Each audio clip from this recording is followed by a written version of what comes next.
কল্যাণপুরের সফল ফুলচাষী শঙ্কর আরও এগোতে চায়।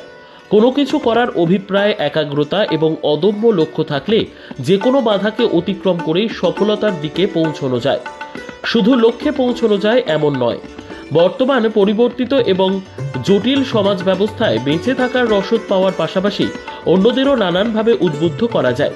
এমনই এক দৃষ্টান্ত খোয়াই জেলার কল্যাণপুরের সফল ফুলচাষী শঙ্কর শীলের।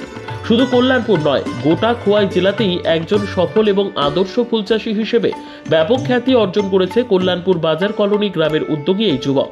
শীতকাল হোক কিংবা বর্ষাকাল, সবসময় শঙ্কর ব্যস্ত বাহারি ফুল ফোটাতে। এখনও হঠাৎ আজকের দিনেও শঙ্করের প্রায় 2.5 থেকে 3 কানি জমিতে গাঁদা ফুলের সাথে ডালিয়া চন্দ্রমল্লিকার চাষ সত্যি সত্যি দারুণ অনুভূতি প্রদানের জন্য যথেষ্ট। প্রত্যাশা ত্রিপুরা প্রতিনিধির সাথে কথা বলতে গিয়ে দু চোখে অনেক স্বপ্ন নিয়ে শঙ্কর বক্তব্য দিয়েছে। স্থানীয় প্রশাসন বা সরকার অনেক সহায়তা করেছে, তবে লক্ষ্য যেহেতু অনেক দূর, তাই আগামী দিনে আরও সাহায্য চাইছে দৃষ্টান্তকারী যুবক শঙ্কর। এই সময়ের মধ্যে অর্থাৎ বৃষ্টির সময় ফুল চাষ করে কতটা লাভবান না হলেও শীতকালে ফুল চাষ অনেকটাই লাভজনক দাবি শঙ্করের। শঙ্করের আরও স্পষ্ট বক্তব্য হচ্ছে, যথেষ্ট চাহিদা রয়েছে ফুল চাষে। রাজধানী আগরতলা থেকে শুরু করে খোয়াই, কল্যাণপুর কিংবা তেলিয়ামুড়াতে প্রতিনিয়ত শঙ্কর ফুলের যোগান দিয়ে চলেছে বলে জানিয়েছে প্রতিবেদককে।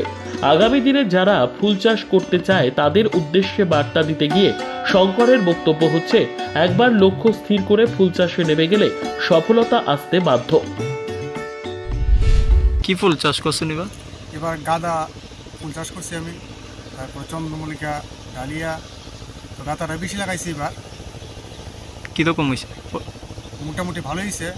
শীতের সময় তো ভালো হয়েছিল, এখন বৃষ্টি সিজন যেটা, এটা তো বৃষ্টি নষ্ট করে দিচ্ছে।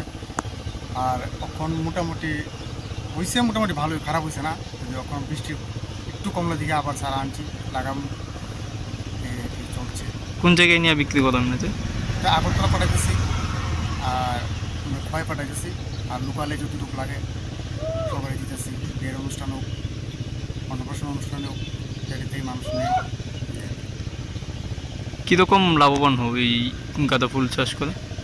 বৃষ্টির সময় যে চাষটা আমরা করি বেশি একটা লাভবান হয় না। বৃষ্টি নষ্ট করে যত্ন করতে লাগে বেশি, তারপরে লেবার খরচও বেশি। আর শীতের সময় যেটা হয় লেবার খরচও কম লাগে, যদিও একটু নিজে গরম যায়। আর বৃষ্টির সময়তে লেবারটা একটু বেশি লাগে, তাই বৃষ্টির সময় যেটা করি আমরা একটু লস হয়। আর শীতের সময় যেটা হয় মোটামুটি ভালো। কী নাম আপনার? শঙ্কর শীল। কোন জায়গায় বাড়ি? কল্যাণপুর বাজার করুন। কতটুকু গাঁদা ফুলের বাগান আছে? আমার তো শীতের সময় তো প্রায় 3 কানি করি, আর এখন 1 কানি মতন করতেছে। কত করে এমনিতে যায়? কীভাবে বেছেন দিকটা? আমরা মালা হিসেবে বেশি, তারপরে আপনার গোটা হিসেবে বেশি। হ্যাঁ, যেটা আগরতলা পাইটে মালা হিসেবে বেশি, খোয়াই যেটা পাইটে মালা হিসেবে বেশি, আর আমরা লোকালে যেটা নেই গোটা হিসেবে নেই। আর কৃষি দপ্তর থেকে কোনো সহযোগিতা বা আমাদের কৃষি দপ্তর থেকে যথেষ্ট সাহায্য পাইছি। আমাদের কল্যাণপুরে বিধায়ক মাননীয় চৌধুরী, উনি আমাদের হেল্প করছে, ভীষণভাবে হেল্প করছে। আমাদের গ্রামের প্রধান তারপরে মহোদয়, তাই আমারও খুব হেল্প করছে। এর ইয়েতেই আমি আজকে এতটুকু মানে বেশি করে বাগানটা করতে পারতেছে। ট্র্যাক্টরের ধরুন, জলের মেশিনের ধরুন, সোলার প্ল্যান্ট ধরুন, এটি দিয়ে আমার সাহায্য করছে। তো আগামীতে আমি একটু বড় করে করণের মানে আমার চিন্তাধারা আছে।